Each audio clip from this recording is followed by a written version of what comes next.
Bonjour à toutes et à tous, chers fidèles lectrices et lecteurs de Corbeau News Centrafrique.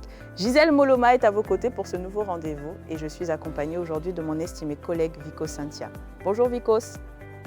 Nous allons nous plonger dans un sujet qui, une fois de plus, jette une lumière crue sur la débandade de nos dirigeants.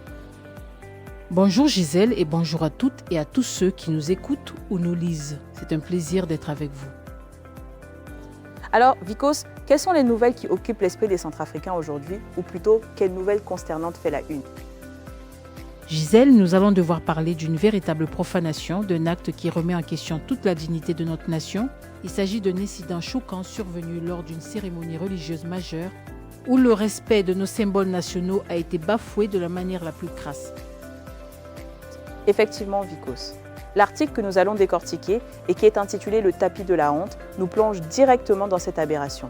Il nous apprend qu'à l'occasion du sacre épiscopal du 14 juin, les autorités de Bangui et même le clergé catholique ont, ni plus ni moins, piétiné le drapeau de la Centrafrique. Une image qui donne froid dans le dos, n'est-ce pas?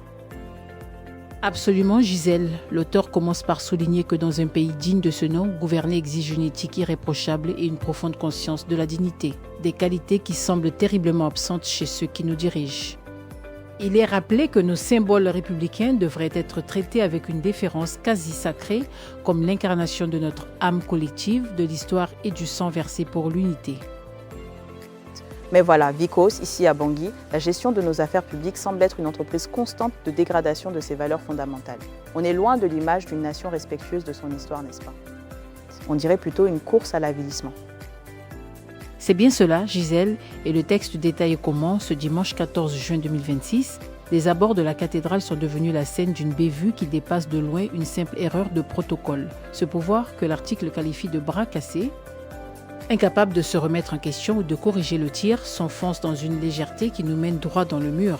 Une cérémonie religieuse qui aurait dû élever les esprits a servi de cadre à une offense publique que la raison peine à saisir.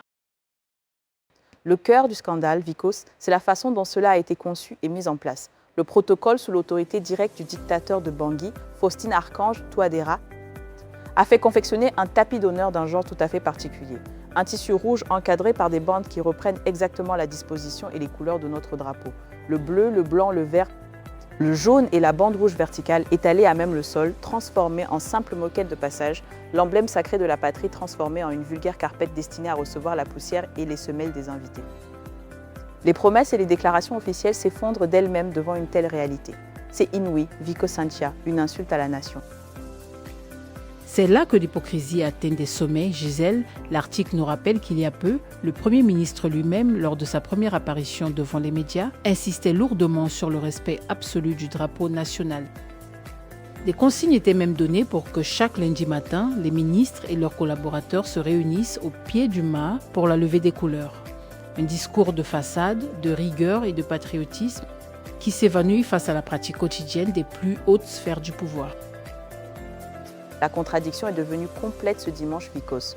Le couple impérial, Faustin Archange Touadéra aux côtés de son épouse, a ouvert la marche en marchant directement de tout son poids sur ses couleurs nationales. À leur suite, le Premier ministre et le dirigeant de l'Assemblée nationale ont reproduit le même geste sans la moindre hésitation.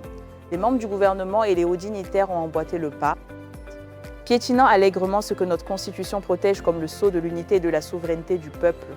Cette attitude des plus hautes autorités de l'État s'apparente à une véritable félonie morale, une démonstration publique d'indifférence que rien ne peut excuser. C'est une trahison, Vikos Cynthia, pure et simple. Et l'affaire prend une tournure encore plus consternante, Gisèle, avec l'attitude du clergé catholique. Pour cette messe de sacre, de nombreux prêtres et évêques étaient présents, venus de tout le pays et de l'étranger. L'article mentionne Monseigneur Joseph samedi. En procession sur le parvis, Vikos, ces hommes d'église parés de leurs ornements liturgiques, tenant pour certains la crosse épiscopale, ont suivi le même parcours. Au lieu de manifester un soupçon de conscience civique, au lieu de contourner ce tapis indigne pour marcher sur le sol normal, ils ont choisi de piétiner directement les bordures tricolores, voire des serviteurs de l'Église censés incarner la droiture morale et le respect des institutions. Participer à ce piétinement collectif, c'est une honte nationale. Ces religieux ont, en quelque sorte, Valider la dictature en acceptant de fouler le drapeau de la République centrafricaine sous les yeux d'une population stupéfaite et de délégations extérieures. C'est une capitulation de la morale. Et le plus affligeant, Gisèle, c'est que cette scène se répète et empire à chaque grande cérémonie officielle sans qu'aucune voix au sein du pouvoir ne s'élève pour ordonner le retrait de cet accessoire indigne. Les discours patriotiques du lundi matin dans les ministères apparaissent désormais pour ce qu'ils sont, des exercices de communication creux imposés au peuple, tandis que l'élite dirigeante s'en affranchit publiquement. Les ecclésiastiques, par leur soumission au protocole du régime, se font les complices d'une dégradation de l'image du pays, transformant une célébration religieuse solennelle en un spectacle de profanation de nos couleurs nationales par ceux-là même qui ont la charge de les défendre et de les honorer. Un constat accablant, Vico Cynthia, signé Alan Zilo pour Corbeau News Centrafrique. Et pour toutes celles et ceux qui souhaitent nous contacter, le numéro de téléphone et WhatsApp de Corbeau News Centrafrique est le +236 70 16 44 65. Merci de nous avoir suivis et à très bientôt.